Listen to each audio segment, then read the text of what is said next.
What up, New York Giant Nation and football fans all over the world? It is your boy, Mac the Giants fan.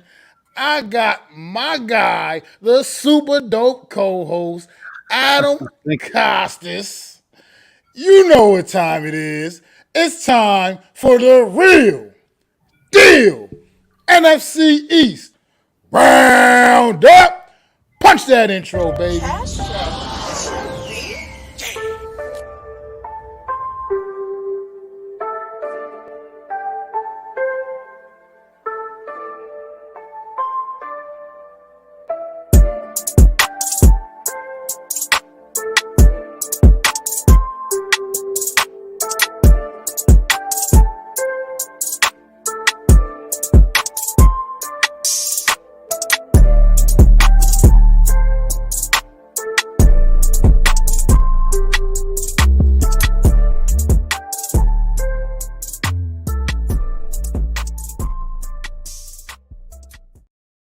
What is going on? What is going on, everybody, man? As y'all know, it is Wednesday evening, 5:30 in the evening.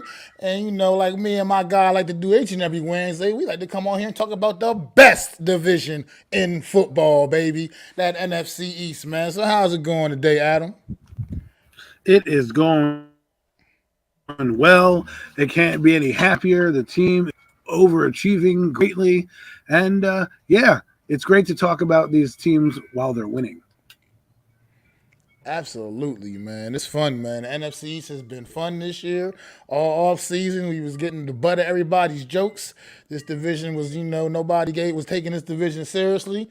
Everybody was talking about the AFC West and all the other teams, just period, all around the league. And this division was just the butt of everybody's jokes. And now look at it.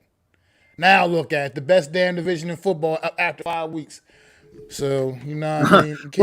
Well, I hate to be the bearer of bad news, but it is that time of year where the gremlins come out. So I will put my gremlin face on and say, well, the NFC East also is playing the worst strength of schedule in the NFL. So you would hope that these teams could beat the lower ended teams that they are scheduled against. I know we don't want to talk about it.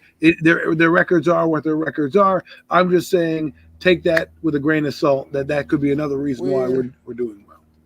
We're beating the teams that are on our schedule.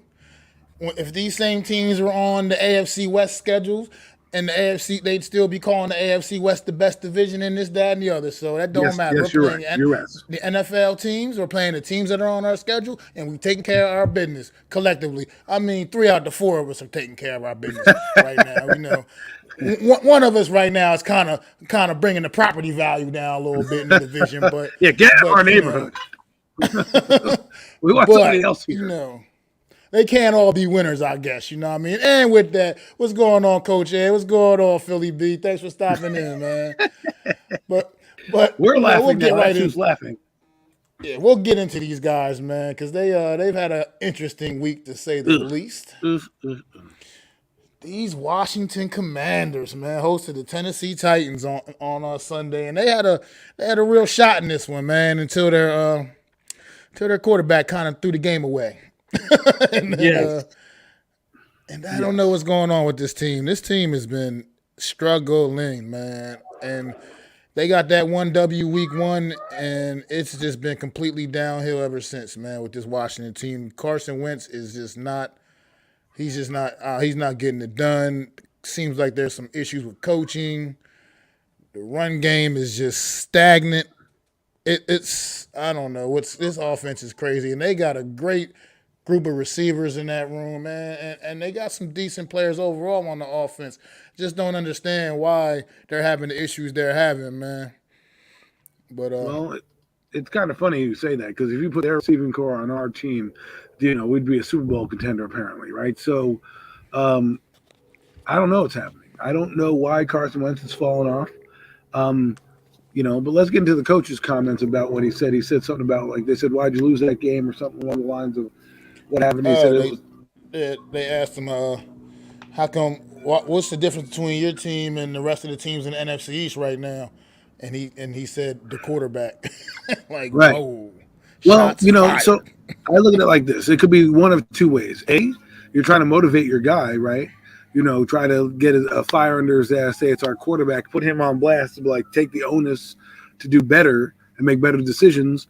Or it could be, which most likely it is there's a lot of turmoil going on there in that locker room. And if you're already blaming your quarterback, see, I don't think it's bad what he necessarily did, because I've seen coaches do that a lot. Sometimes it works, sometimes it doesn't work. We'll find out Thursday night because they play the freaking Chicago Bears. If anybody needs a win, it's the Commanders, and maybe this motivates them. I have no idea. I don't know why the drop off was so bad. I thought he would be at least competent, but you're throwing to the other team in the red zone. Somebody mentioned, don't you blame the offensive coordinator? I can't blame the coordinator when a play is called. You know why? Because that's the play he's going to live and die with. You need to execute the play. Period. Absolutely. And Carson Wentz, given Carson Wentz's previous history, you know how it went down for him in Philly, man. I don't know if this is a good move to do on him. Like, he's not one of those guys that seems to be able to handle comments like that, like his coach made. It seems like this may even put him even more in a downward spiral, given his past history. I mean, you seen how it went down in Philly with the Jalen Hurts situation, man. When all they did was draft him, and that pretty much threw Carson Wentz into a. I mean, they did draft Sam Howell. Maybe Sam Howell is getting up his ass or something like that. If I'm the Commanders, I got to find out about the kid behind him. At some point. You just got to pull the plug. If they lose to the Bears this weekend, this Thursday, because both teams are desperate to try for a win. I mean, the Bears aren't really going anywhere, but you want to win. You want to win. I mean, let's be honest. Absolutely. So but for what it's worth. I'm sorry. Go ahead, man. Go ahead. No, I was just gonna say, but what it's worth, you read his numbers from Sunday, Carson Wentz's numbers from Sunday: 25 of 38, 359 yards, 2 touchdowns, and an interception. Problem is, he also put the ball on the ground 3 times. He didn't lose any of them, but he still put the ball on the ground 3 times, 2 or 3 big fumbles. He actually did recover them all, but still, the point is, I mean, he's just playing sloppy. That interception was absolutely crucial. That one interception was crucial. They were right down inside the 10-yard line with a chance to win the football game. You just can't throw the game away in that situation, man. Yeah, I think it's. Go ahead. I think if you look at his numbers, you're like, wow, what a game they had. But if you really look into the tape, that interception, and that's what we talk about stats, right?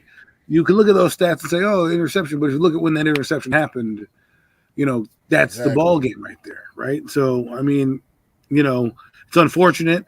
If he comes up on the winning end, these numbers look fantastic, right? If he doesn't throw that interception or they somehow get in the end zone there, maybe run the football or do something, we're probably talking about Carson Wentz with a fantastic day. 359 yards, 2 touchdowns, no intercepts. You know what I mean? Yeah, and another thing that's not helping this offense is this running game, man. Like, I get it, they got down early in this one, so they maybe felt the need to just kind of abandon the run. But you need more than 17. They had 17 carries total in this game, and that's just not going to ever get it done at this point. Not against a team like Tennessee. You got to be able to control the clock a little bit better than that. And the leading rusher, Brian Robinson, coming back from the gunshot wound from being carjacked. I mean, he was their leading rusher with 9 carries for 22 yards back in his first game back. That's just not, they need more production from that run game right now because they have some really talented receivers, man. Really, really talented receivers, and they're just not seeming to get the most out of them, man. I mean, De'Ami Brown came out of nowhere in this game, two big catches for 105 yards. Yeah. With the 75-yard touchdown was one of those catches, man. So, well, if you want to look at the overall game stat, you're looking at it. They had total yards favors Washington, right? 385. Passing yards, 342. Rushing yards, 43 yards. It's probably not going to get it done. You probably want to have 100 yards rushing to win the game. Tennessee had 100 yards rushing and 136 yards passing. The yards per pass play, which is 6.6 yards, which means the Commanders were attacking the ball downfield. You know what I mean? So, and the Tennessee Titans were 3.9 yards, which means they're basically grinding it out. And the third downs is what really killed The Redskins in this game 1 for 11. That's not going to get it done. You need to be better than that. I know they were 1 for 2 for your fourth down efficiencies, but they're basically the same plays all the way around against Tennessee. It's not like Tennessee really outplayed them. 62 total plays for Tennessee, 58 for the Commanders. Sacks, they actually had 5 sacks, the Commanders, to these Titans 3. And then they had basically the same amount of penalties, and then to that one turnover that really cost them, if you look at it, right? Time of possession, 5 minutes to the Titans. So it's there's where lies the game. They were playing a close game, and these are one of those games where when you play close, like we did the Titans, luck happens. You throw a pick down in the red zone for the Commanders, they miss a field goal. 2 teams on opposite ends of the spectrum in kind of the same wheelhouse, right? So I don't know, man. We'll see. Carson Wentz did not play a bad game, but that interception obviously was the mistake in the game, right? Real quick, Rick Chad Schrader, man, I want to send some blessings out to you, some prayers, man. I'm sorry for your loss, brother, man. Sorry about that, man. Just keep your head up, man. Stay strong, my man. Thanks for still tuning in. Really appreciate it, because you're definitely going through something big right now, man. So appreciate you taking time out your day to still tune in and listen to us guys talk about some football, man. Try to get your mind off things for a little bit. Couldn't have said it better myself. Thanks, man. We'll address this. Coach says, could the limited rushing be product of playing catch-up offense? Yes, that also could be a factor as well. When you're behind, you obviously have to climb the ladder there and do it. So depending on what the situation is. But if you throw for 359 yards, there's 2 reasons why you do that. A, you're having a phenomenal day passing, or B, you have to throw yourself back into the game, which is probably what they had to do. And being that the game was so tight, there it is. It takes 1 play to get it. Now, let's say that field goal they get a touchdown. Now the game is tied, and maybe the play calling is a little different down there. I have no idea. Maybe you're not so worried about getting a touchdown, but being that you're down 4 points, you're trying to get a touchdown. You're aggressive all game. I mean, you threw for 359 yards. That means they obviously had holes in their defense. So maybe the offensive coordinator at this point saying, hey, let me put it in my quarterback's hands. Made the wrong read. Again, I'd like to see the play again. I see that he threw an interception, but maybe the receiver ran the wrong route. I'm not trying to give Carson Wentz the benefit of the doubt, because if this were the other side and this were Daniel, we'd be burning down the George Washington Bridge with how bad that was, right? So I feel like they ran the same play twice in a row, back to back. I feel like they ran like pretty much the same play back to back, and he threw kind of a dangerous pass to play before, and he came right back to like the same play, and that time he threw the pick, and it looked like pretty much the same damn play. Well, if you're doing that and you processed, like, that means, I mean, I don't know, man. Like, I don't know what you're thinking in there, because to me, I would try to turn my head the other way. We'll get to it in the Green Bay game, but it's the same thing with the Green Bay game. Like, if you watch the end of that game, you're like looking at where the quarterback's going. You're like, why are you even going to go that way? You know what I mean? You did that twice. Why are you going to go that way? So I don't know, man. Carson Wentz does these things, these boneheaded things sometimes, and that's basically what he did. Made a boneheaded mistake at the worst time of the game, and those are the ones that are most costly. Those are the ones that people remember. Yeah, I mean, I don't know who he was targeting on that particular play when he threw the pick late. But at the same time, when you got number 17, Terry McLaurin out there, man, you got to figure out a way to get the ball into his hands, man. I really feel like that's the time. That's what you paid. That's what you gave that man that contract for. You got to figure out a way to get the ball in your best receiver's hands in that situation. And I'm not sure who he was targeting, but I'm pretty sure it wasn't Terry McLaurin. So you got in those clutch situations, man. You got to find your big time players. And if I could address Coach's question too, real quick. I think they prematurely got away from the running game, because, to be quite frank, they were only down 14-10 at halftime. By the time it got to halftime, they was only down 14-10. So their biggest deficit they really had at any point in the game was when they was down like 14-3, I believe, for a little bit into the second quarter. So it's just no reason to go away from your running game and abandon the running game so early, when the lead is not insurmountable yet. So what's going on? This is why I love the Giants coaching staff, because they don't overthink things. Commanders, that tells me they're kind of overthinking it, Mac. Yeah, it was just too much, and I don't know. This team is just. It seemed like it's something just snake bitten or something. And I think, like we always been keep talking about, it could just be a trickle down from everything that goes on in that front office and just the organizational just breakdown there, man. And I don't know what they needs to be done, but Get rid of the owner, I things ain't guess. right. Start over. Yeah, I mean, obviously he's not going to things ain't leave. right in Washington. Yeah, things ain't right in Washington, and I don't know what it's going to take to get it fixed. But as long as I feel like as long as Dan Snyder's is the owner and running things, it's going to always be a problem. Looking like this is definitely going to be Ron Rivera's last year if he even makes it through the season. Who knows? Yeah, he's man. probably going to be gone too. Imagine him back in Carolina. They men fans, hey. And right there, Coach, yeah, just as you were putting the comment in the chat. Yeah, exactly. Oh no, he's on the hot seat. You can't call out your quarterback because that's tough, man. It's an ugly situation. You know what? Maybe Ron Rivera wants out of there now. Maybe that's what he's trying to do.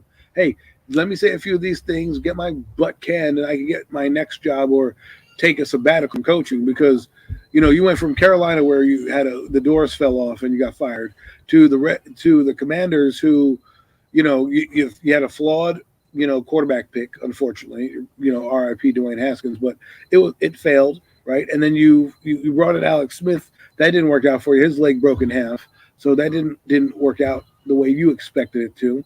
And then now you bring in a guy, Carson Wentz, who you thought you were quarterback away, but that defense is letting you down, right? But even though they had a game like this, like if they won a few more games, the game to the Titans is not a bad loss. But the fact that you've got the doors blown off against Philadelphia and the Cowboys, right, and haven't really been in it against anybody. Even I think they lost Detroit, if I'm not mistaken. Yeah, they got the doors blown off of them there too, I believe. They came back in that one. Came back late, but they were getting beat up on that whole game too. And it's just interesting, man, to see this dysfunction. Hey, good for them, though, is this draft is going to be rich with quarterbacks, and, they'll be able to get one, or there'll be a couple free agents that might be out there, Daniel Jones, that you could sign and get yourself even started. Before they go that route, like you just mentioned earlier, they feel like they need to take a look at Sam Howell, at least first, that's already here in the building, because you might already have that quarterback on your roster. Just got to maybe see. True. See what he's all about. I mean, he wasn't a super high draft pick, but he was a draft pick nonetheless, and he was had very a great college career. So yeah, it comes in with a strong resume from his college days. So you got a guy like that in the building, at least check him out before you. He could be your Gardner Minshew. Completely move on. He could be your Gardner Minshew, a guy that went under the radar, that is a decent starter, not the greatest starter, but a great backup for you, right? And you got to get your start somewhere. You might as well try it out. To me, it's like this. Carson Wentz should be benched probably at some point. But, last week's game, I don't necessarily just go on. It was a bad, crippling play, but you could have done so many other things there, right? The offensive coordinator needs to do something else. Call something else. Don't make it like that. If you run 3 times into the goal line, fine. At least you ran 3 times. People would be at least a little bit more, caring. And Tennessee has to get the ball at the 1 yard line at that point if he misses it, right? So maybe the methodology needs to change. That's on the head coach too. So it's a dysfunctional family, and it's sad to see because I liked Ron Rivera. I really did.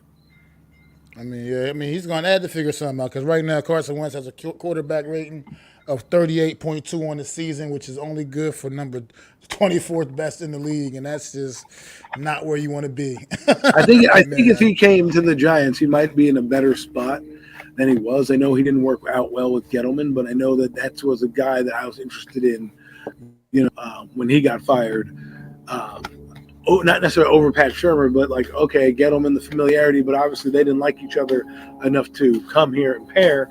And I'm not saying it would have worked out, but he was a bigger name, so maybe you got him longer. Who knows what we would be looking at right now as a team. I'm not saying Ron Rivera said at the time he was one of the guys that I was interested in. And so it's sad to see that he's going to probably not have a job. Yeah, well, that's unfortunate, but I think he could be also dodging a bullet because it seems like nothing seems to work out well in Washington. That's why he wants to get out. Maybe that's why he's saying these comments. Like, get me out of here. Yeah. Ever since Dan Snyder's taken over that team, nothing seems to work out well for that team organization, man. A lot of Black bad Hell. business going on there. But any more final thoughts on this Washington Commanders team from this Tennessee Titan game? It's just looking bad. 1-4 is a disappointing start to this season, considering I thought this team really was going to be one of those potential surprise teams. So I just don't know. If you looked at it Really on sad paper, about them. if you looked at it on paper, you thought they would be having a better season than the Giants, and vice versa. And now you're looking at them, and they're at the bottom of the thing. They're a dumpster fire, and let them keep burning. Let's not take them for granted when we play them, because you never want that. You never want to be that team that loses to the team that's tanking right now. So, keep your heads up, Giants. Plow over them when you get a chance, but don't overlook them, because this is the NFC East, and you and I have been here a long time. Doesn't matter what your record is. Everyone tends to play against each other pretty well. All bets is off in the NFC East games, man. You don't overlook anybody. It doesn't matter how well we play against Washington over the years. None of that matters, man.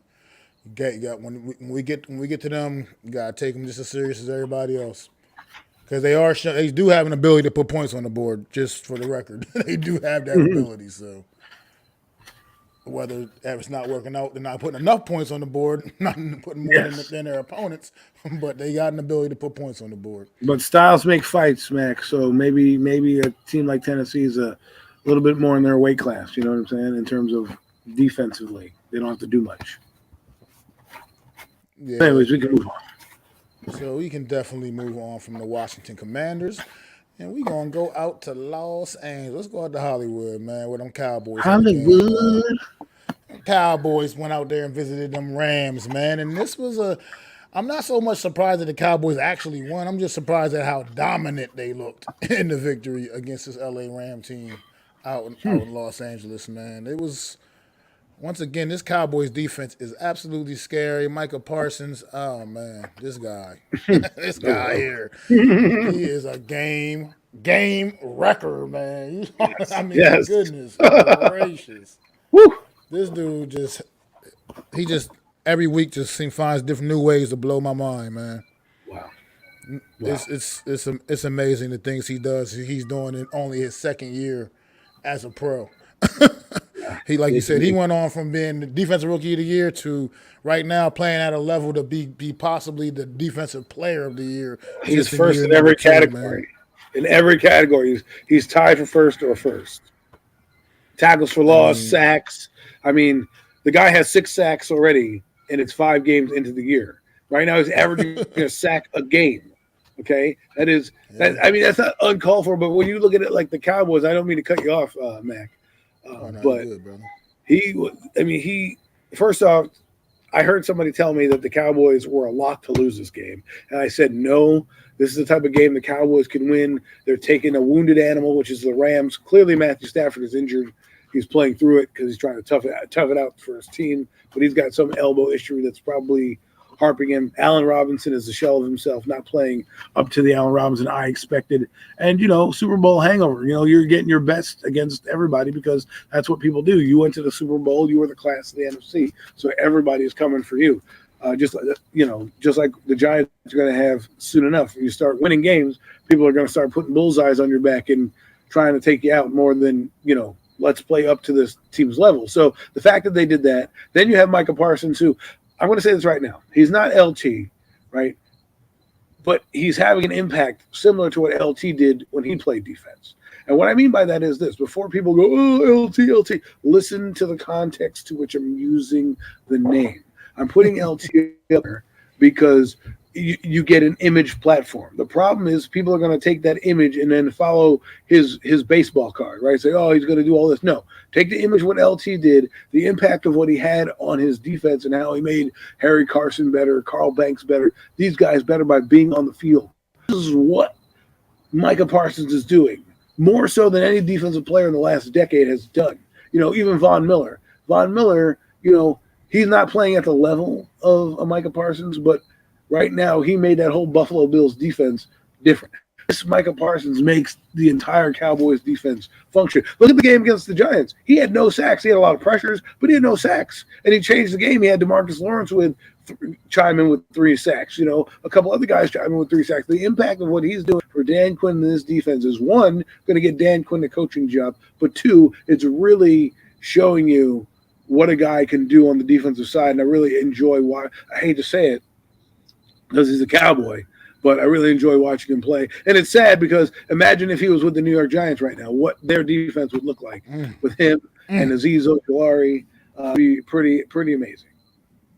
Yeah, I mean, like you said, I mean, just it sucks that he's a Cowboy, but just a football fan in me, you gotta love watching Michael Parsons play, man. You just got to. You can't be a football fan and not admire that kid, man. That what he does. I hate that he plays for the Cowboys, but yeah, that's the only part that sucks. But you can't take anything away from him, man. This dude is an absolute animal, man. And then offensively for the Cowboys, man, they're just using a winning formula offensively as well because they're working within their means. They're getting it done on the ground. Opposite of what we were just talking about with Washington, the Cowboys got it absolutely done on the ground in this game, man. 163 yards total rushing, man. Tony Pollard with 86 yards. Ezekiel Elliott chimed in with another 78 yards.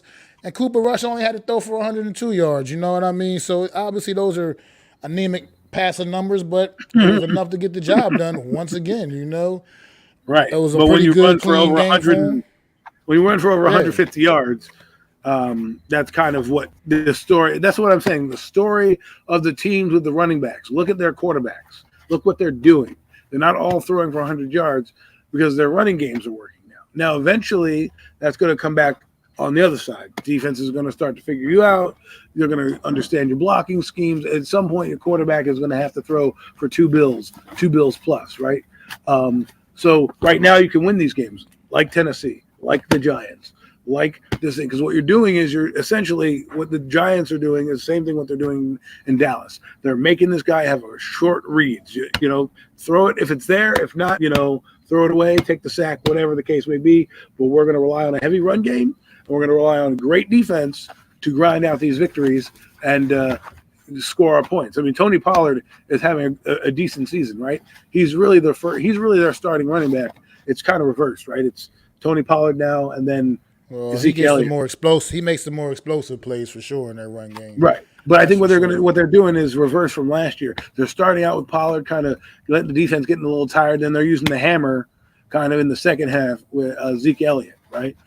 Similar to what the Packers did, but we'll get into them in a little bit. They have that 2-back attack that can, you got your explosive back and you've got your ground and pound kind of guy. The Giants kind of need to find that to ease up with Saquon Barkley, but here we are, right? We're talking about the Cowboys, so I don't want to get too ahead of myself. Yeah, that's what they're doing, these running teams. Yeah, because just put it in perspective that they went out to L.A., beat the Rams. Yeah, sure, it's behind a good, strong running effort on the ground. But Cooper Rush only completed passes to 3 different receivers on the day. Just 3 different receivers caught passes from Cooper Rush in this game, and it was his top 3 wide receivers. I mean, it is what it is. But I mean, it's a CeeDee Lamb, Michael Gallup, and Noah Brown, the only guys that even caught passes on Sunday from Cooper Rush. So it's hey, listen, this is funny, man. If our quarterback can throw 78 yards and get a win. Quarterback can throw 100 yards and get a win. At the end of the day, the W is the W, as like Giant fans like to casually point out to me when I bring anything up about to have a conversation. Oh, but he won the game, so what does it matter? Blah blah blah. Right. So at the end of the day, he's 4-0 with that team, and now they're trying to hint at a quarterback controversy. I don't really think there is one. I think anybody that's making it up or trying to buy into it is becoming delusional. They're not gonna. Thank you. You paid. Like $100 million, $136 million $160 million to be exact. You're not just going to be like, well, Cooper Rush is winning. Let's put our valuable asset on the bench.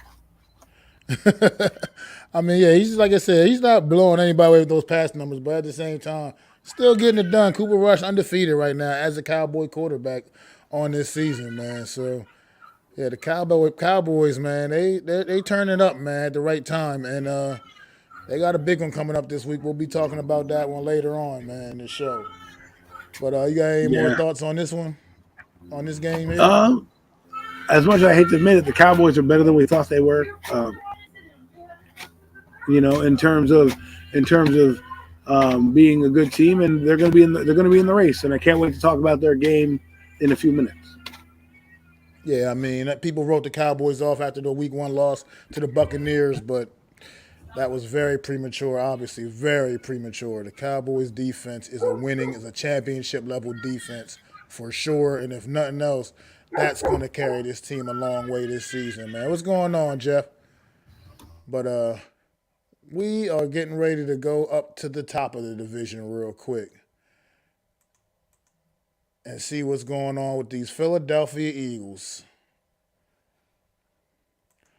And they went out to Arizona, out to the desert, man. They had a dog fight out there, man. I thought Arizona was going to get them, man, but no such luck. Eagles remain undefeated, sitting at 5-0, atop the whole damn NFL, not just the NFC East. Eagles are atop the whole NFL right now, looking like some are calling them the best team in the league right now. I'm not so sure if I'm still willing to concede that to them quite yet, but they are definitely the best team in this division right now, and make a strong argument that they are the best team in the NFC conference for sure. Maybe an AFC team or two that may have something to say about them being the best team in the league, however, but their record indicates that they are the best team in the league for what it's worth. Right. So you have to give them credit because, as Bill Parcells so famously said, and is quoted to this day, you are what your record says you are. And right now, their record is 5-0, and we got to respect it. They're the best team in football for a reason.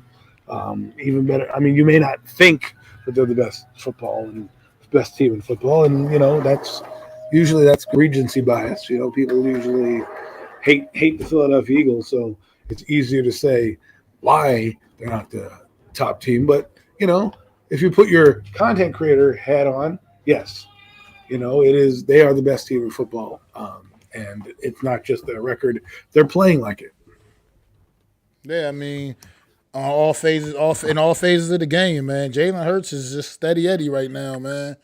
Once again, he didn't have like amazing numbers this week passing the ball, but what he can do overall with the run with his legs and what he's shown with his arm it was just a lot of improvement this year. He's just really turned into a real top tier quarterback, man. Every week in and week out, man. He just looks he's taking another step up that rung, man. Jalen Hurts is just out there balling, man. 26 of 36 for 239 yards, no touchdowns passes this week, but once again, 2 more on the ground. As he added 61 yards rushing. It was their leading rusher again this week. So Jalen, he's a dual threat, a legitimate dual threat, man. He's a force to be reckoned with, and he's going to make the Eagles tough to handle each and every week, and no matter who they're playing against, man. And then also defensively, man, they're doing enough on defense too, man, to just keep their heads above the water, man. It's not necessarily the top defense in the league or anything like that, but it's a good enough defense that you mix it in with what they're doing offensively. And this team is looking like, unfortunately, a kind of special kind of a team, man, that might be getting ready to go on one of those runs that I don't want to see them go on. But reality right now is what reality not from your lips to God's ears, because I don't want that to happen. I've already seen it once in my lifetime. I don't want to see the Eagles ever win again. But if you keep talking so positively about them, they will manifest themselves to the playoffs. I mean, I'm only saying the truth, man. Right now, I got to speak the truth, man. Right now, this is what we come here for on Wednesdays, man. Real deal. Yeah, we can't give them the fake. It can't just be sugarcoating shit and saying what we want to happen. What we see is happening is the Eagles right now are the only undefeated team left in the league, and they're doing it all types of ways, aren't they, Mac? Absolutely, they're doing it all types of ways, right? Because we talk absolutely they are. All their fans are saying like, "Oh, they got to get punched in the mouth." They got punched against the Jaguars, came back and won. This game, they were they had to come back from behind and kick a field goal to win the game, right? It's been different ways. The game against the Commanders, they absolutely annihilated that team. Handled their business dominantly, and then against the only team they haven't lost anybody. So they beat Detroit. They had to come back from that game, which was scary, right? They won that game 38-30. So they've done it in a variety of ways with a variety of players, and that's what makes the team the complete team, because they're not just winning. Hey, this guy's dominating. Look at, for example, Jalen Hurst, Miles Sanders ran. They ran for over 100 yards in that game. Jalen Hurst, his passing was very efficient in that game, right? He throws for 239 yards, and he was very 26 of 36, right? They got 2 touchdowns by Jalen Hurst in the run game, right, as well. So he contributed his 2 touchdowns. I know we were talking about touchdown ratios, right? He has 8 touchdowns overall, 4 passing, and 2 rushing. This is what you get out of a guy like that. So he is playing really well, and still keeping his name, dare I say, in the MVP race. Now, there are going to be other guys that should be considered, but he's a quarterback, so you got to throw it in there. But he's playing mistake-free football. 26 to 36 is great. No intercepts, no turnovers. 15 rushes for 61 yards, 4.1 yards carry, and 2 touchdowns. I mean, the leading rusher on your team. If we praise Daniel Jones for being the leading rusher and having 2 touchdowns, you've got to give it to Jalen Hurts for doing the same thing and also having a great day passing. Absolutely. I mean, he's has 6 rushing touchdowns on the season already. 6 rushing touchdowns on the season already. And I mean, he only has 4 passing touchdowns, but those numbers will end up going up too sooner or later with the talented group of receivers he's throwing the football to. Right. But another thing, this narrative, we put this narrative to rest, because we have heard this, like you just, Alex, so we're talking about. People keep saying somebody needs the Eagles to get punched in the mouth or whatever. They've been punched in the mouth. Week 1, this team was punched dead in the mouth. Right. Detroit Lions ran for nearly 200 yards rushing on them. That's getting punched in the mouth, folks. If you don't know, if you don't understand, that is getting punched in the mouth. And this team is finding a way to be resilient and find ways to bounce back in these games and just keep getting the job done. And like we always keep saying, it doesn't matter how you win, because there's no style points in the standings. All the thing in the standings is the W or the L. And right. I mean, ugly win that the Colts had. The ugly win that Colts had, it was ugly. It was terrible, but they won, right? And it's not like the Eagles did much on the defense, right? They gave up over 100 yards rushing. Kyler Murray kind of matched, Jalen Hurst. He had 4 for 42, right? He also threw for 250 yards and an interception. So, both you're looking at probably what the new age of quarterback is going to look like in the NFL going forward. Young men came from winning programs, the same winning program, as a matter of fact, and they're showing you what a dual threat quarterback looks like in terms of winning from the pocket and also winning with your legs.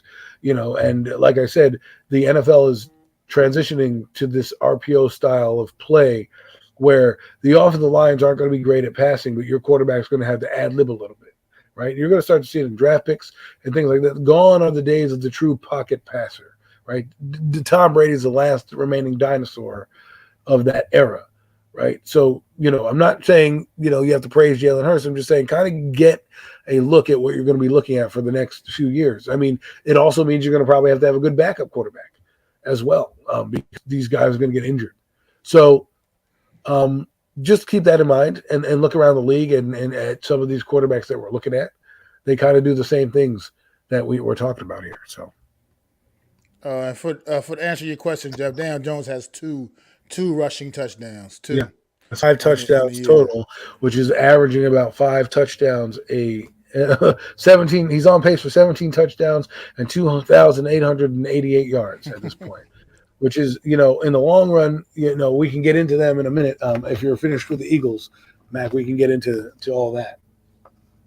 I mean, we can definitely finish up with the Eagles because, we always got a lot to say about them New York Football Giants. It's going to be exciting going forward. Their next game. That's basically all I have to say for them because they're 5-0. They're playing good football on both sides of the football. They make plays on each side with their playmakers, and that's all you can ask for, right? So. Yeah, so speaking of, since we move on from them Eagles, start and go head over to London, man. Go to London. Had that bust out the tea and the crumpets. Had a nice little pint of beer at 9:30 in the morning while I was watching the game. Yes, I did. Don't judge me. Wow, I didn't. I can't judge you, but wow, I wish I had a beer at 9 o'clock. That would have been great. But I was just gonna enjoy the game like I enjoy every other game. So it was 9:30 in the morning. Hey, it just had to go down. But And I will anyway, answer. I will answer this question too coming up. Sorry to cut you off. yeah. So the New York Giants went over to Green Bay, and they got a big 27-22 victory over the Green Bay Packers in London, man. And a lot of Fish and people didn't chips, see this baby. one coming, man. A lot of people didn't see this one coming. Neither did I. Myself in myself included, only because if any of you tuned into the off-season episodes, you know I did originally pick the Giants to win that game when the schedule was first initially released. But with all the That is injuries the true. Giants were Go dealing back with, and look. I just didn't think they were going to be able to overcome that against a team like the Green Bay Packers. And they, once again, proved me wrong, surprised me. And I'm just like, again, a proud New York Giants fan, man.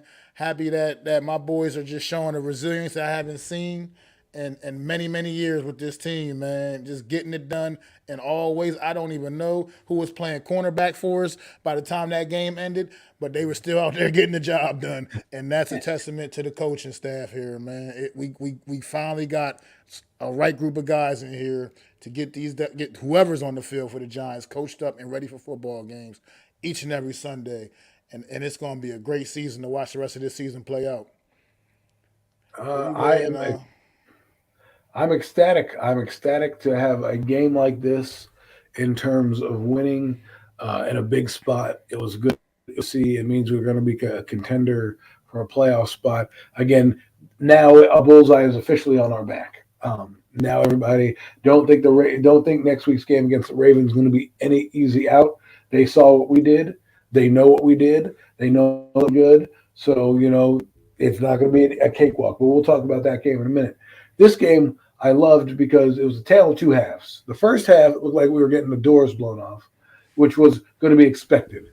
And in the second half, they came out and essentially, ate up all the clock in the third quarter, stopped the Packers on defense when they needed to, and then scored when they had to. 17 unanswered points. Good to see.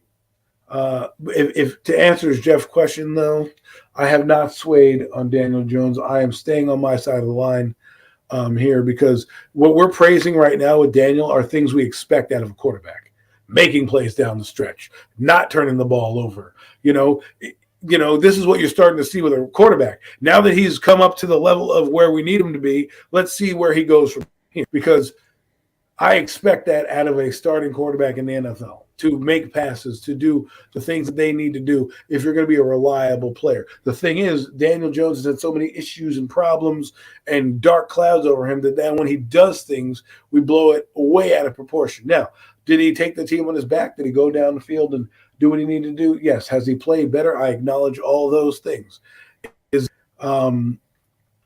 he doing what we need to do to win? Yes. But I will say the coaching staff has also put him in the best position to win. Last year, it wasn't that he was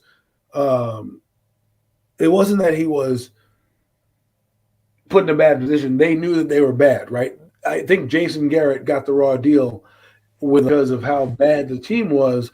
They needed a scapegoat, but the team still fell apart without Jason Garrett. If you look at what Jason Garrett did and you look at Daniel's numbers from last year, he played some decent games in those 11 that he played.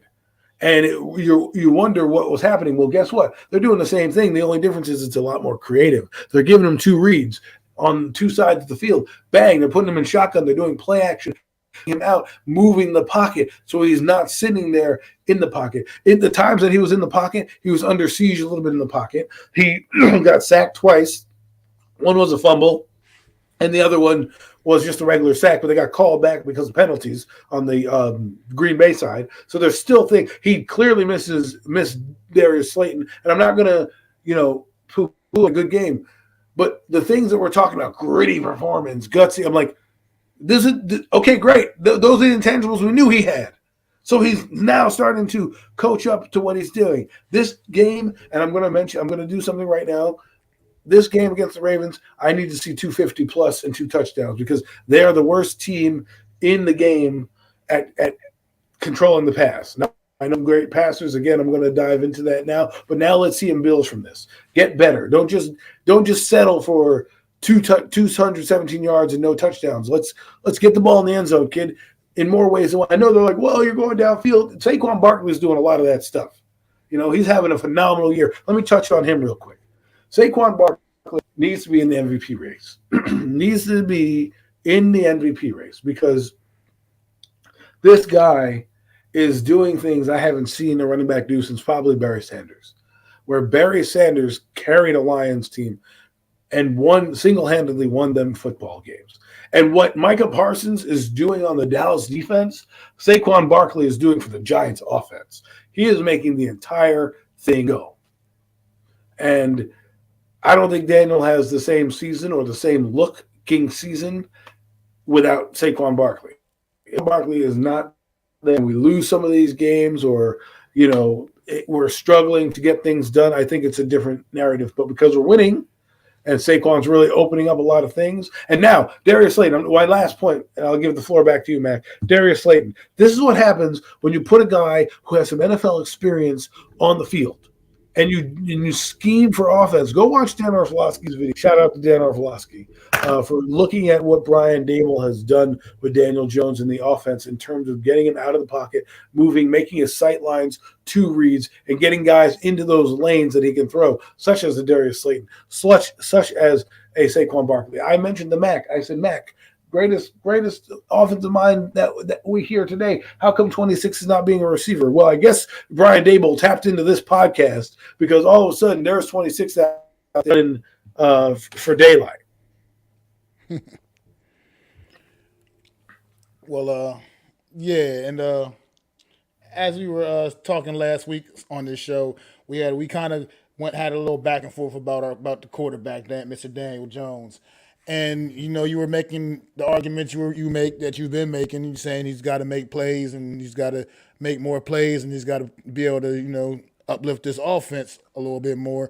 And I was coming with countering with my argument about the playmakers also got to make plays. Well, that's exactly what we got in this game, man. Like you said, Darius Slayton, we finally, and I don't know what the situation was, but they got him on the field and actually used him.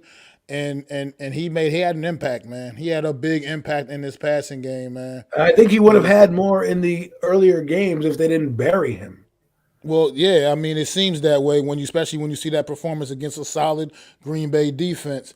And it just overall, but not even just Darius Slayton, these other guys. I mean, Sills, he only had 2 catches, but we all remember that one catch on the sideline, toe tapping up the sideline, like those kind of things. And that's what I'm talking about when you watch around league-wide with other teams. You see, like, we all praise these other great quarterbacks, and as much, they should be praised. Patrick Mahomes and Aaron Rodgers and all those guys. But they got guys out there that's also making plays for them, and it's not as much them as we all like to make it seem. We always praise the quarterbacks, but Travis Kelce makes plays for Patrick Mahomes a lot too.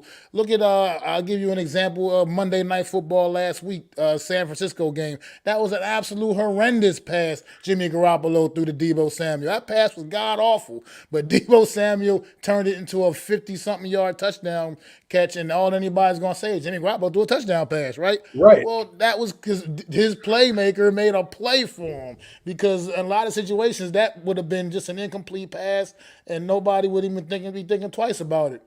So it's just sometimes it comes down to, that's what all I was saying. It comes down to that sometimes, and these guys all responded really, really well, stepped up, making plays. Daniel Bellinger is looking like he's becoming, a potential star in this offense as well, making plays, more and more plays each and every week.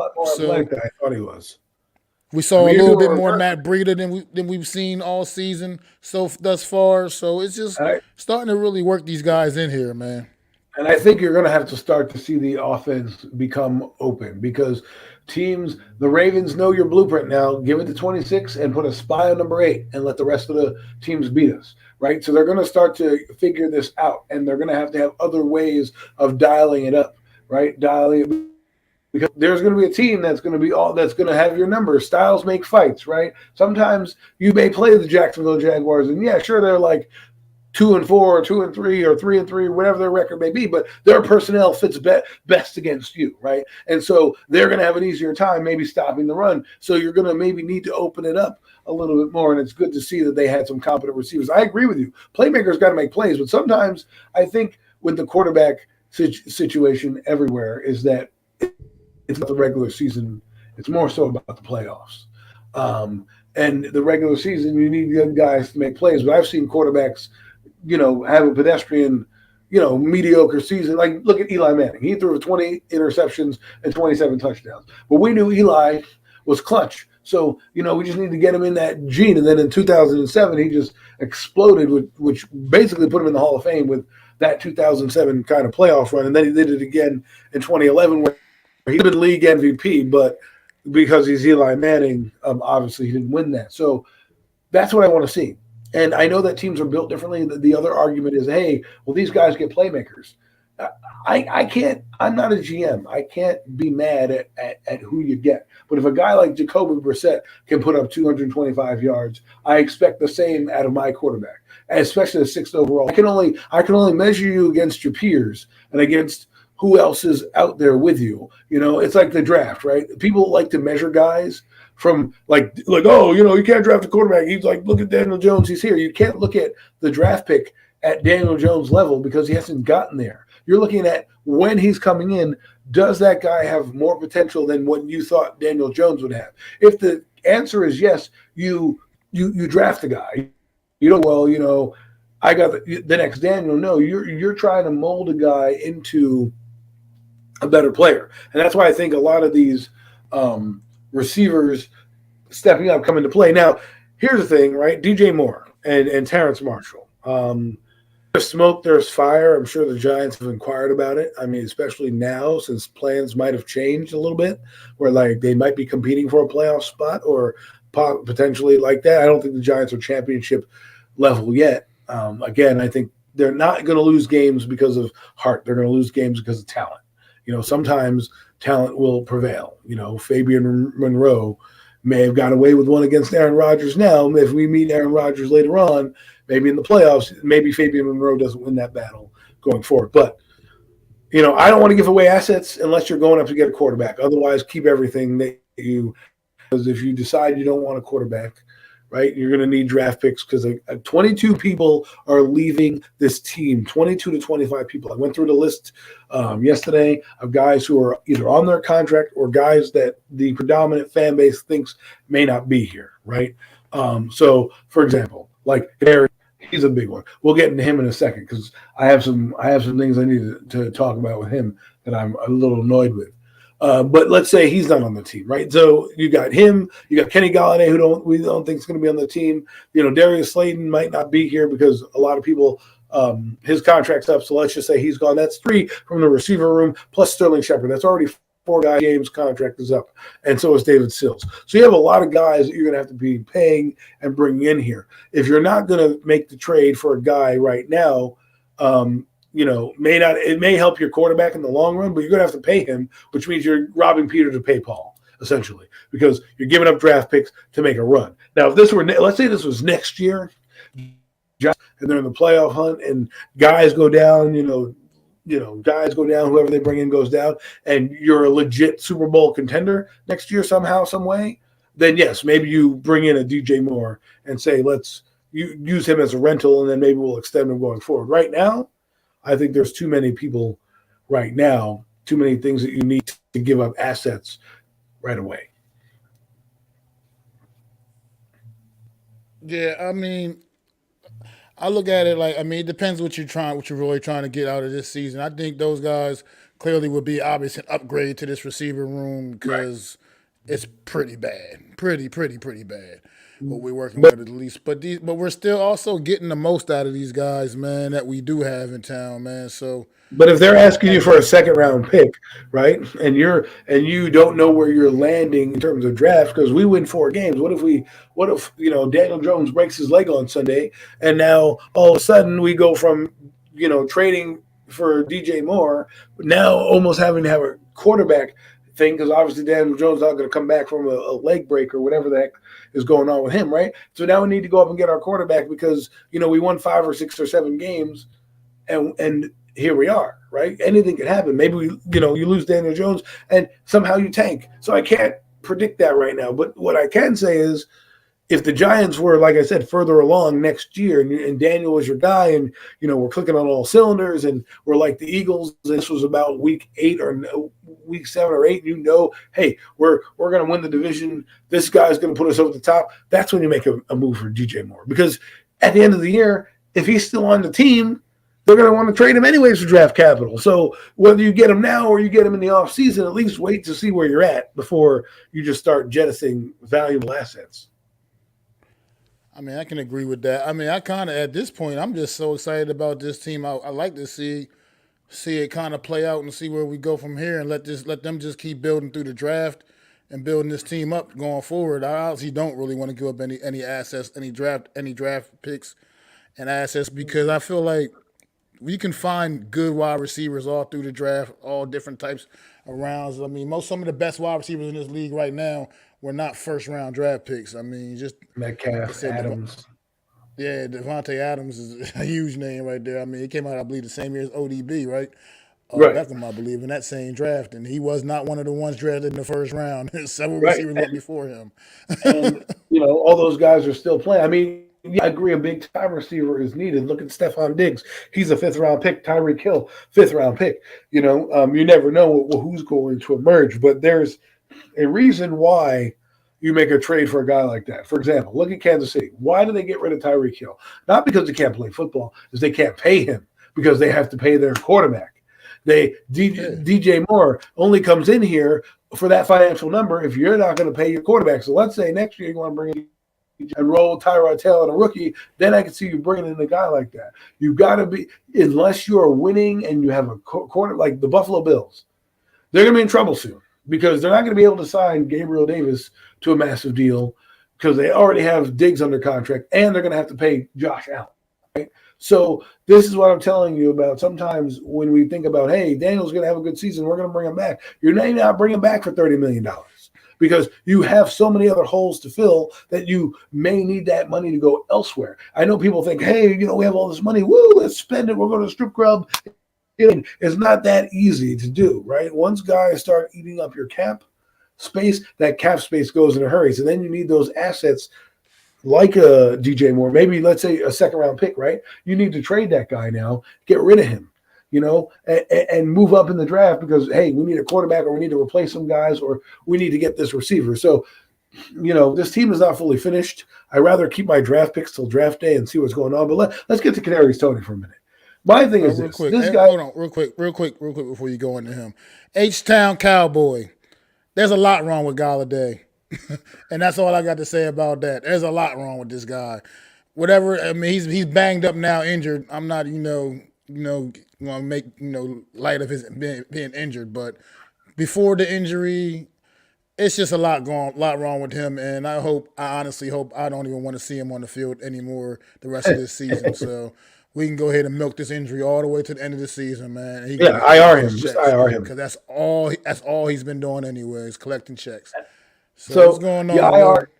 IR Galladay, Lou, he may or may not be here, and that's a 50-50, no matter if they make the playoffs, because I've got plenty of teams who made the playoffs a guy because financial reasons. Look at the Kansas City Chiefs. They had Alex Smith. They couldn't pay Alex Smith. They moved on. They drafted Patrick Mahomes. Guys like that, they do that. It's a strategy that has worked. Look what the Eagles did. Eagles couldn't pay Carson Wentz. And him for the money. They had Jalen Hurts behind him. He's come in now and is doing a good job. Now they're trying to put pieces together for him so they can try to win with that short window of not having to pay him. So that's a factor you're going to have to factor in when you think about this quarterback situation. Can we pay Barkley? Can we pay maybe a top receiver? And then can we also pay for a quarterback? That's going to have to give. You're going to see it might work. They might work out. But right now, let's get into Toney real quick because Daniel is there. Yeah, Toney, I feel like if he did not practice and you don't want him here, and I think a lot of people are mad about him, well, guess what? They sprinkled out that they wanted to possibly get rid of him, right? When that rumor comes out, regardless if they leaked it on purpose or the person they were trying to do it behind closed doors, and it came out because somebody in the building did something. It happening, and I think it probably rubbed Tony the wrong way, and you're already off to a bad start there. That point, you should have gotten rid of him in the offseason and just said, here, you're somebody else's problem. Now he's sitting here every week, did not even know where he was. He's not attending the games. He's on Twitter, chapping it up with people. It's not a good look for their first off, Lou, sorry about it. You don't know if there's a Mahomes, because Mahomes wasn't Mahomes in his class, okay? Deshaun Watson went ahead of him. So you did Mitchell Trubisky. And so did Mitchell Trubisky. And Patrick Mahomes was at Texas A&M. So don't give me this, there is no Mahomes in this draft class, because you have no idea how to predict the future of these guys. Like I said, Lou, when you're evaluating a player, you can't evaluate from when the guy is on here. You can only evaluate from the guy who's coming in.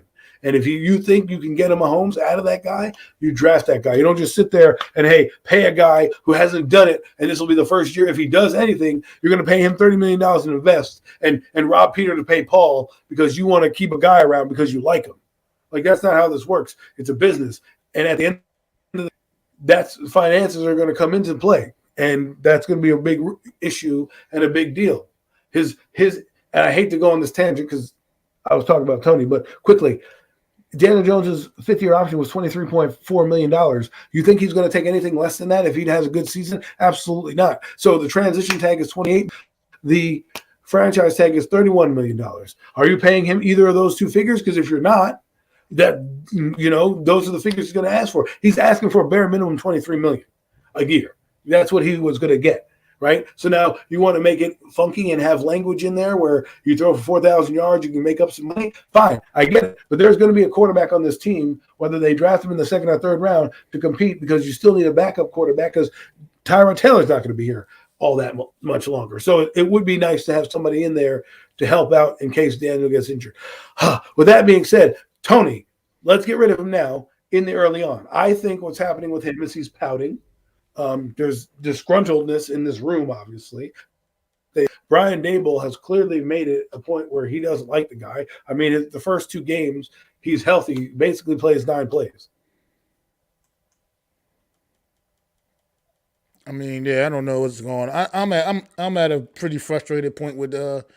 Kadarius Toney too, man. I mean, I just don't get it. I'm honestly starting to see what looks like a lack of effort.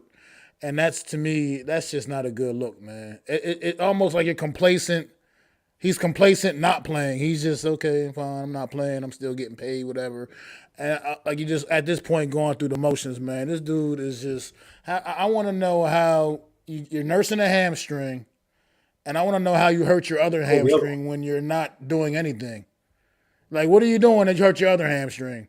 What caused your other hamstring to get injured when you're not practicing, you're not doing anything anyway? Wrap it in the studio, man. How'd you hurt the other one? I'm just curious about that, like things like that. It just seems sketchy to me. But that's what I'm saying. Get rid of him. Get rid of him now. A first-round pick on him, but at the same time, yeah, I feel like, yeah, if you just got to cut ties, move on. Oh, well, he's not married to this regime. This regime did not grab him. They honestly don't have a dog in the fight there. So the trade deadline is like week 10. I think that's when the deadline is. So probably people aren't going to make trades right now, but towards week 8, week off pushes really starting to happen, and the games flip, right? Because right now you have more games than you do to start, right? When you get in about week 8, week 9, week 10, you're about halfway through the season. You're going to start to find out who is going to start to separate themselves or try to keep themselves in the race. That's when you'll see a lot of these trades happen. Now, if the Giants deem that they're in the playoff race, maybe you do make these receivers. I don't know. To me, I would just roll with what you got. I would try to trade Tony if you could. I would IR Kenny Golladay and let him collect his checks. Get these guys out the building right now. You're trying to build something culturally where you don't want these guys to around. You don't want the cancers to build, because that becomes infectious. It does. I mean, it really does. I mean, look at what Darius Slayton has done, right? If anything, I don't even like Darius Slayton, but just by sheer luck, if you wanted to sign somebody back, he's been such a professional, you could offer him a contract. Not going to be a great contract, but he would say, hey, man, this is what we can get you. If you get something better on the open market, by all means, but here's what we think of you. You did a great job. Now, if you can upgrade what you do, that's what you do. But a player like Darius Slayton not going to cost you much money. I mean, at the end of the day, even him playing at his absolute best, highest level that I feel like he could play at, he's still a low end number 2, number 3 kind of guy, regardless. You know what I mean? So it's not like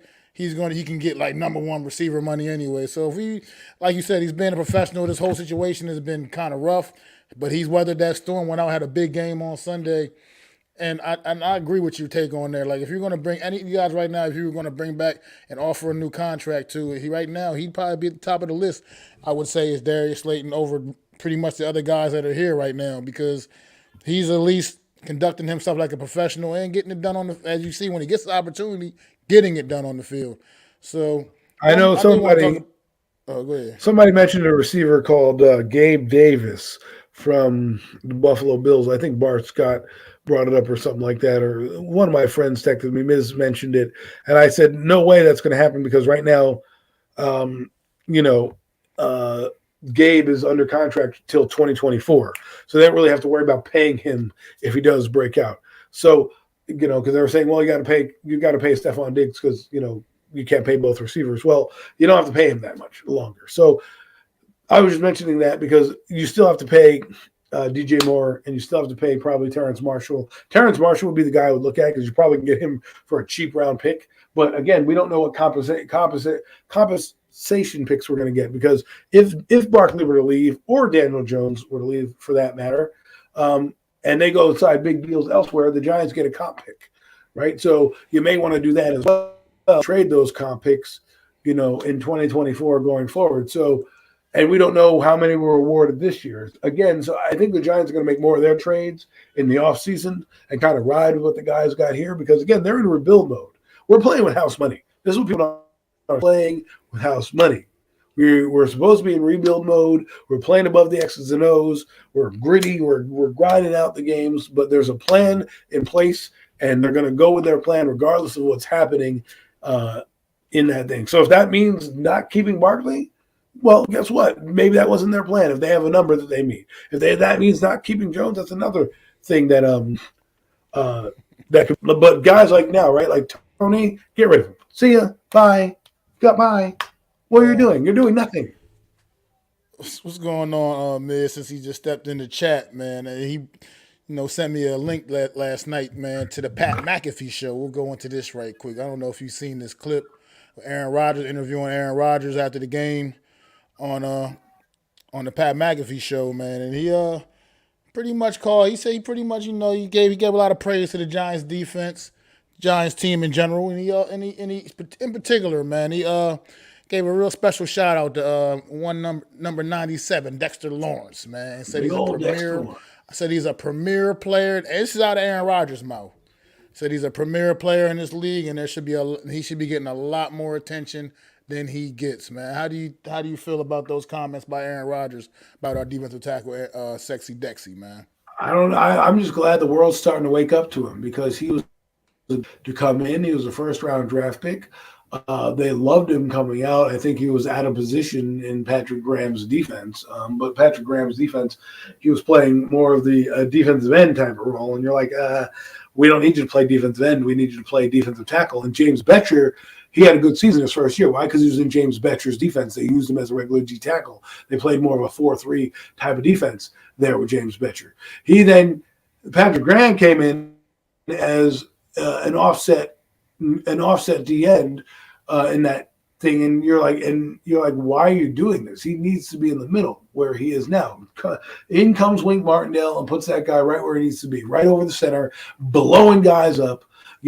He's on pace to have a Pro Bowl year. He's already got 3 sacks in this season. That's his total has been 4.5. He's already on pace to break that, right? He basically is the glue on this defensive line, and actually makes Leonard Williams better, believe it or not. So I think he's getting what he deserves. The Giants obviously know how good he was because they extended him. They gave him the 5th-year option. And I hope Dexter Lawrence is here for a long time. We need to start signing some of our good players. A long-term winner. Not always at the quarterback position, but some of these other positions that you get, right? Like Barkley may price himself way out of our price range, but Dexter Lawrence, next year, if he's playing well, maybe you extend him during the season. Say, hey, listen, let's build this guy and add him to our team long term going forward. Without a doubt, man. I don't see Dexter Lawrence going anywhere right now. He's forced in the middle of this defense, and I don't see this regime parting ways with Dexter Lawrence, man.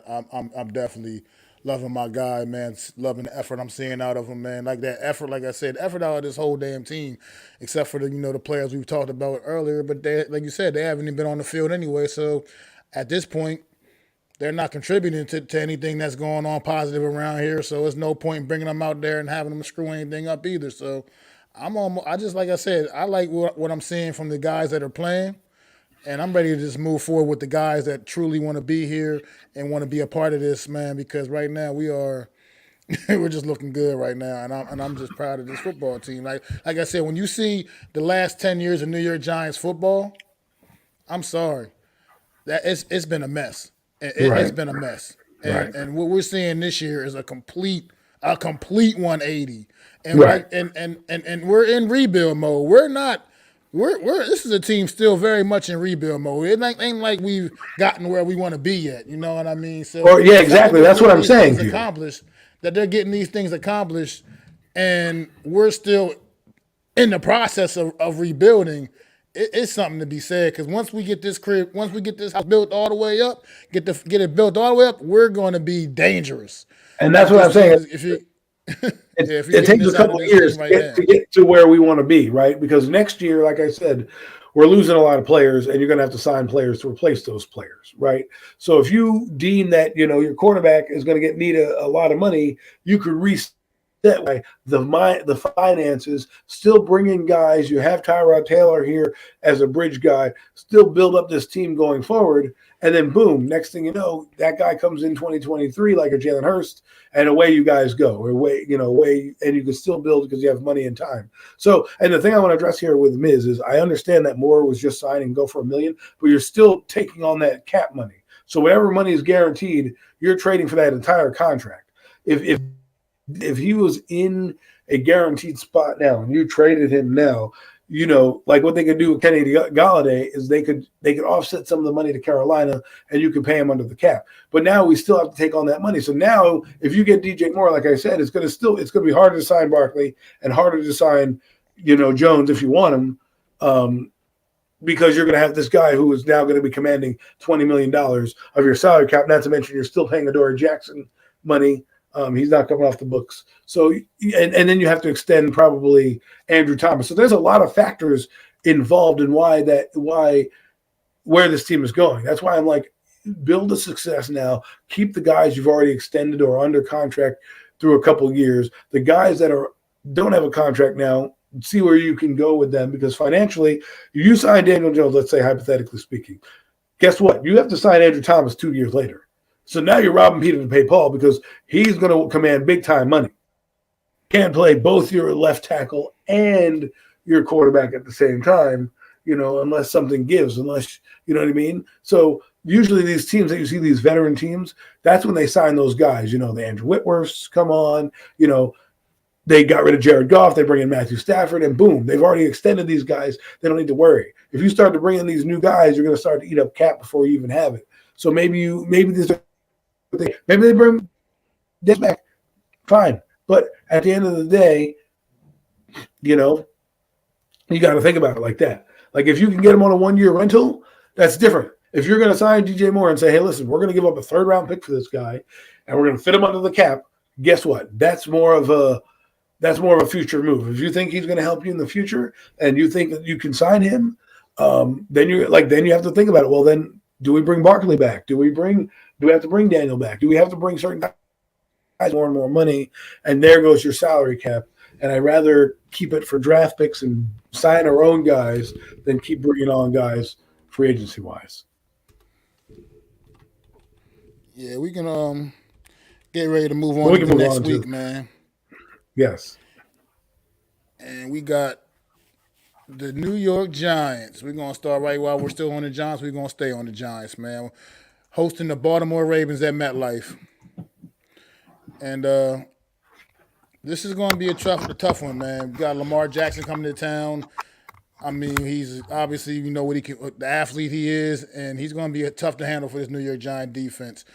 My thing this week is word of the week is discipline, man. Got to stay disciplined against this Baltimore Ravens offense. Cannot let Lamar Jackson run around like crazy because he will tear you up. And I believe the big game wrecker on their offense, honestly, will be Mark Andrews. To me, he's the guy that's honestly worrying me a little bit more than Lamar Jackson. I think we may actually have some guys that can kind of keep him a little bit contained and handle him as long as they stay disciplined. But Mark Andrews is still the guy that's going to worry me back there at tight end because he is definitely the best tight end we faced all season, and it's not even close. I agree with you at the tight end, but they also have some home run hitters that guys that can really tilt the field if they play that fast break type of football that I like to say, where Lamar Jackson looks like he's about to go for 60, and then he pulls up and throws a deep ball down the field. Yeah, he didn't hit them last week, but not every week's going to be the same. Maybe he hits them this week. Who knows? This is going to be one of the toughest games I think is on our schedule, and I really do believe this team is going to come in and give everything they got. They're not going to overlook us, especially since the Packers overlooked us, and you can tell by the comments that they made. They kind of, I feel like it took us for granted. And they made adjustments. We made adjustments. They did not. This week, there's going to be adjustments. I know people are saying, well, Wink Martindale. Yeah, Wink Martindale they've played this defense before, right? And they've defended against Lamar Jackson. But we haven't played their defense. Their defense is not the Wink Martindale defense. It's going to be a little different. Blitzes, zone pressures. They're going to definitely try to stop the run. They just acquired JPP. He's starting to get his feet under him, right? So they have some heavy hitters. They have Marlon Humphreys out there who's doing things. Patrick Queen, I'm pretty sure Patrick Queen is going to be a spy. His job is going to say, if 26 has the ball, get him. If 8 has the ball, get him, right? So, I think they're a good team. It's going to be a tough test because they can both run, throw. They can do a lot of things. Their quarterback is dynamite right now. He's was considered in the MVP race. I still think he should still be there. And let's just hope our defense is playing lights out. And I'm sure he won't have an MVP-like performance, but it just takes 1 or 2 plays. And let's just hope that we can hold him. I think this Giants team is going to win this game, but this is a team that the Ravens that I'm a little nervous about because, like I said, when the Cowboys came off playing, they had a game plan for them. I think the same kind of game plan is going to happen with the Ravens. They're going to have a spy. If Daniel starts to get carried away with the run game, they're going to try to play a little bit more disciplined on the bootlegs, and you're going to see a little bit more clogged in the middle type of defense where you're not going to get the easy throws because some guy's going to be in a zone, right? So we'll see how Daniel does here. Well, this Baltimore Ravens defense has been struggling defending the pass. They did a pretty good job on Sunday night against a really good receiving core. I mean, but that could be, getting hyped for a division game, just being a little more turned up for a division game. I don't know, but this team has been getting absolutely gashed in the passing game. And yes, sure we have. But what passer? I was gonna say the New York Giants don't have exactly won't be the most explosive passing offense they face by no means. But this could be a situation where Daniel Jones could step up and really have a chance to have a big game against a defense that you got Marcus Peters, who I think Marcus Peters is a really good cornerback, but I think he takes a lot of chances. He gambles. He really gambles a lot, and sometimes he can be had because of that. And you can take advantage of situations like that. I mean, even though our receivers aren't necessarily the greatest, these are times where you can take advantage of situations like that. Maybe they're looking at us and could be looking at us and saying, I ain't worried about their receivers. They ain't got nobody for us to worry about, which I don't feel like they're in a position to have that kind of mindset. Not when you're 5-1. I mean, 4-1. Given their given the way their pass defense has been all season. But at the same time, man, It just could be the week where Dan Jones could really go out there and potentially have a really big game against a defense that has been struggling defending the pass, especially if we can get Saquon Barkley going early and often in this game. What's going on, AK? If we can get him going early and often in this game, man, and open up things in the passing game for us, this could be that week you're looking for a big week from Daniel Jones. This could be that big statistical week that Daniel Jones has, because this is the kind of the defense is kind of setting you up for this defense to be that's going to allow that to happen. Also, what you were saying, like you were saying, that this team has practiced against a Wink Martin defense before. Obviously, they have, and Wink has also been on opposite those guys too in practice, man. Like, he knows Lamar Jackson, he knows Mark Andrews, he knows J.K. Dobbins and these guys. I mean, he's seen these guys work. I mean, he's had to practice get his defense practicing against these guys and whatnot. So he may know a few little tricks, a couple little things that may be able to slow these guys down. A couple things that he's seen from right there. You know what I mean? Just being present on the field with him and say, okay, every time Lamar does so and so, he's going to do this. It might be a little thing like that can help get us over the top in this game.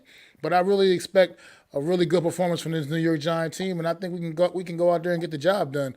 As long as, like you said, just discipline, man. You cannot let Lamar Jackson run around like crazy, because he will break this defense down if we allow that. You got to maintain containment. You cannot break containment against Lamar Jackson. You got to force him in that pocket and keep him bottled up as much as possible. And let the linebackers do their job and get him down to the ground, man, when he starts trying to run, man. But you can't break containment on against Lamar Jackson, man. That's going to be a recipe for disaster if that happens. We'll see. We'll see what happens, man. Like I said, this Ravens team is sneaky good, and I think they're trying to establish themselves as a powerhouse in the AFC. And not for nothing, the AFC is a better conference than the NFC. So we played Green Bay, who they take legitimate, and I think they're going to look at the tape and say, listen, we got to take this Giant team seriously. I don't care if they put me out there at receiver. We have now a bullseye on our back the size of the Empire State Building. People are going to come try to give us their best shot now because, hey, you beat one of the best teams in your conference and arguably one of the best teams that we think is going to represent in later on in the playoffs. So if that's the case, people are going to try to change their mindset. It went from, hey, we're going to against the Giants on the schedule to, hey, we really got to start to play our A game and really force and dictate the game against the Giants to see what the weaknesses is, because the Giants are playing pretty much clean games. They haven't been forced. They had adversity, but they haven't had a bad game in terms of turnovers and things like that. Teams are going to try to figure out how to get those turnovers, as well as we need those turnovers. But I think it's going to be a tough game. I think they should win. But this is a game I could see them dropping, because I think we're due. I do believe we're due for some type of the shoe to drop, because we're not going to go 17-1 or 16-1 or whatever that is. So I wouldn't be surprised if the Giants drop this game. But I also I picked them to win, so I think we should be 5-1. But hey, it's a feisty team coming in. And we'll see what happens. I mean, at the end of the day, we know we're going to see a competitive New York Giants team regardless of how it goes down on Sunday. We know at least we now know with confidence we're going to get a team that's going to go out there and fight and compete down to the wire all the way to the end. You know what I mean? No quitting this New York Giants team this year, and I'm loving it, absolutely loving it. But yeah, we go talk about this ugly Thursday night matchup we have here, man. Back Thursday night. Snooze fest, potentially. Who knows? This game can go out there and they might just go out there and blow the doors off offensively. Who knows? Yeah. That would be it would be shocking, but who knows? It might just happen. Who knows? It's weird things happen. But this game could be just as bad as last Thursday night's game was, to be honest. On paper, it does not look good. Already from the door, Washington playing not so good football. Chicago also not playing great football. Although Justin Fields is starting to wake up a little bit. His numbers are starting to get up there a little bit the last couple of weeks. So who knows what we have in store. Darnell, he's finally finding the connection with Darnell Mooney. That's his number one receiver. So who knows? I don't know what to truly expect from this game. I can't honestly say I expect a whole lot.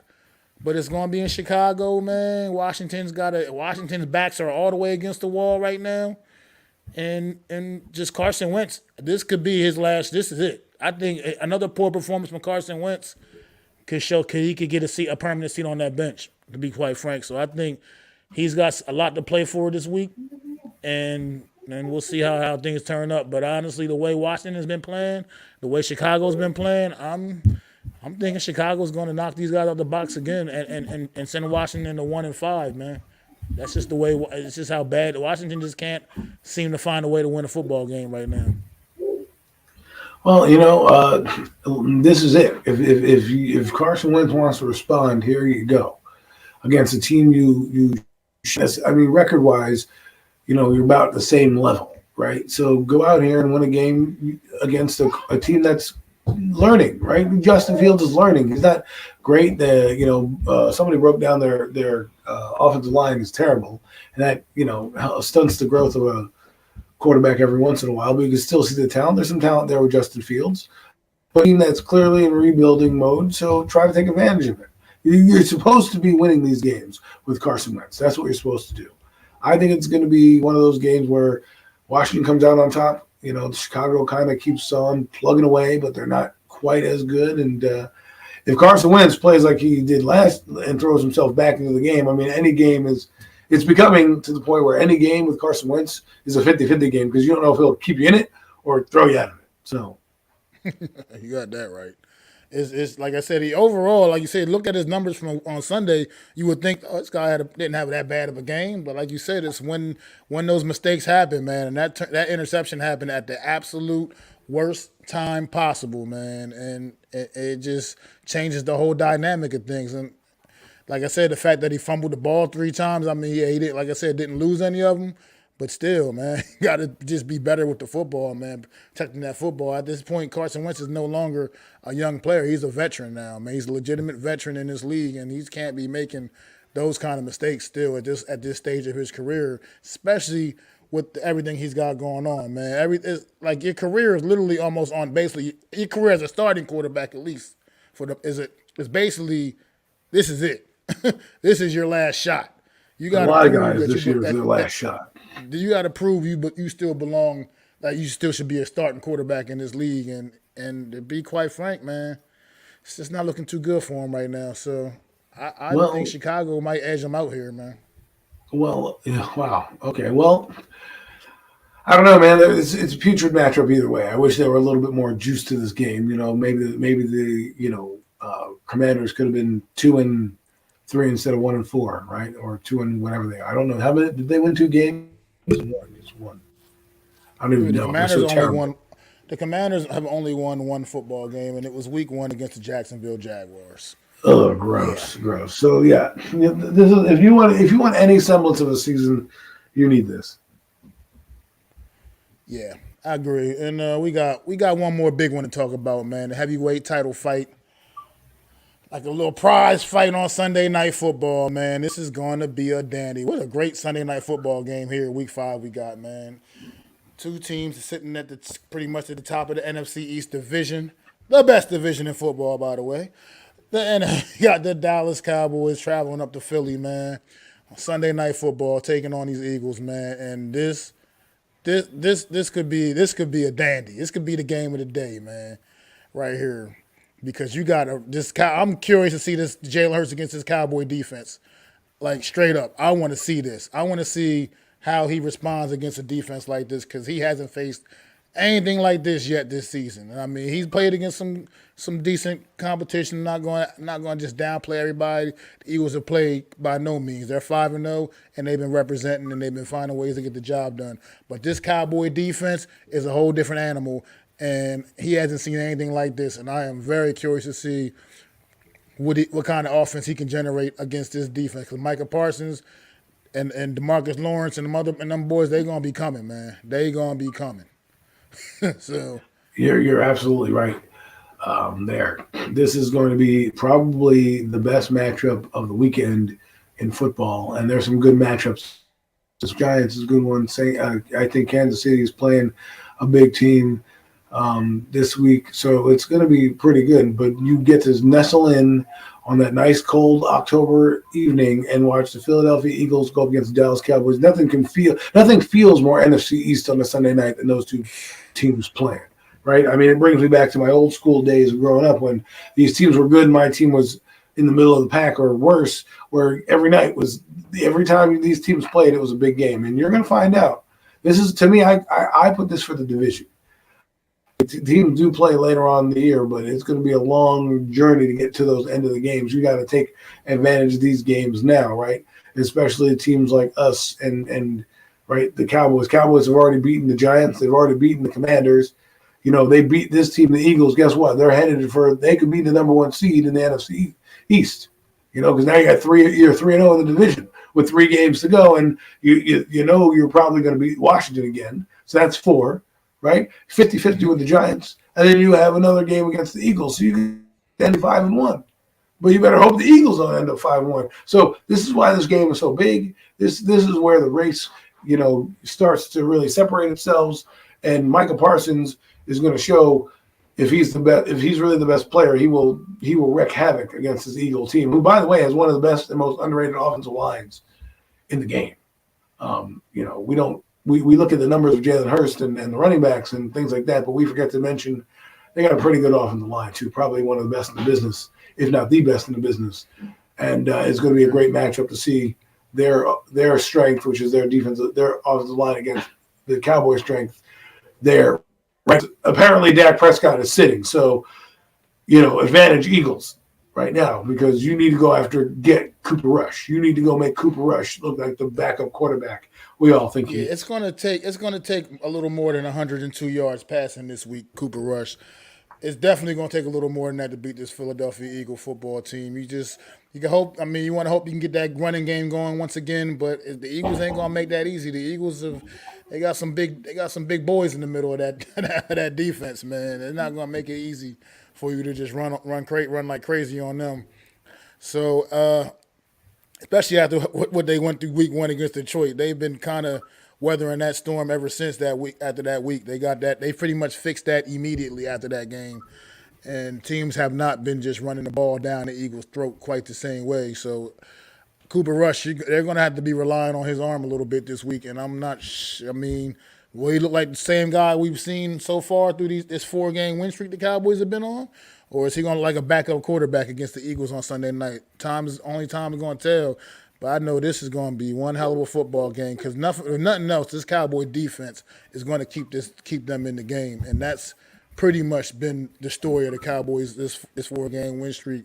To be quite honest, this is about that defense, man. Things that defense can do. Because even in the game they lost against Tampa Bay week 1, their defense played its part. Their defense got the job done. They just couldn't do anything offensively in that game at all. So this is going to be an old school NFC East slobber knocker, like my boy Jim Ross would say. Old school slobber knocker right here on Sunday Night Football, man. So I'm excited. I'm actually kind of excited for this game, and I hope they can just play to a tie. If they can't play to a tie, I ain't gonna lie. I kind of low key want the Cowboys to knock the Eagles off just because I want them to lose, but it's just not really either way. Doesn't benefit the Giants very much no matter what. So Yeah, man. I just think it's going to be fun to watch. I think you need to figure out what is going to be your method of poison. I think what they're going to do is just a heavy dose of Zeke and a heavy dose of Pollard, and make the throws that are there that the Eagles present to you, and be efficient. Other than that, the Eagles can really, if the Eagles win this game on Sunday, they're basically going to be the top seed and probably the number 1 seed in the NFC. And I say that I know it's week 6 into the game, but like I said, you'll have already played. I think they played the Commanders as well. You'll already have, and then you have the Giants, Commanders, and Cowboys later on in the year. You're off to a good start already. So, we'll see what happens. This is why you play the games. It's going to be exciting. I hate to say I'm looking forward to an NFC East game. I wish they both didn't play. An easier path for us to get to the playoffs, but unfortunately they do. Maybe they end in a tie. Wouldn't that be something? Yeah, but I mean, obviously that's probably not very likely. But hey, stranger things have happened. But Yeah, that's probably going to just about get ready to do it for us. You got any final comments about week 5 or going forward into week 6?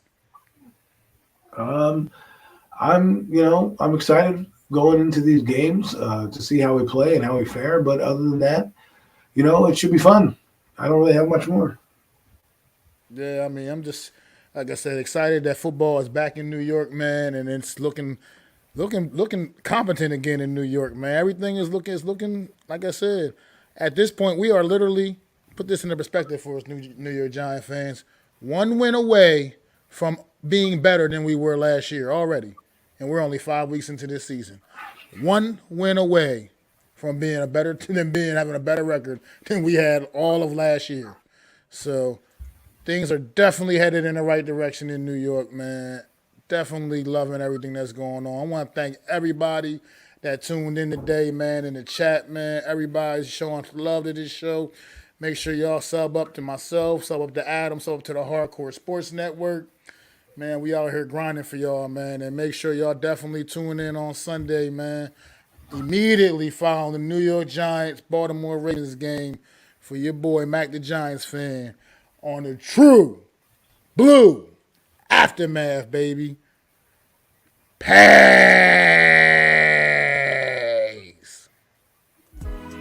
I'd like to thank you all for listening. If you was feeling this, please take time to subscribe and smack them likes. Feel free to drop a comment. Let me know what you think. Don't forget to ring that bell so you know when I'm dropping new content. It's your boy, Mac the Giants fan. You can find me on Twitter, YouTube, and Facebook at Mac the Giants fan. That's MacDa Giants fan.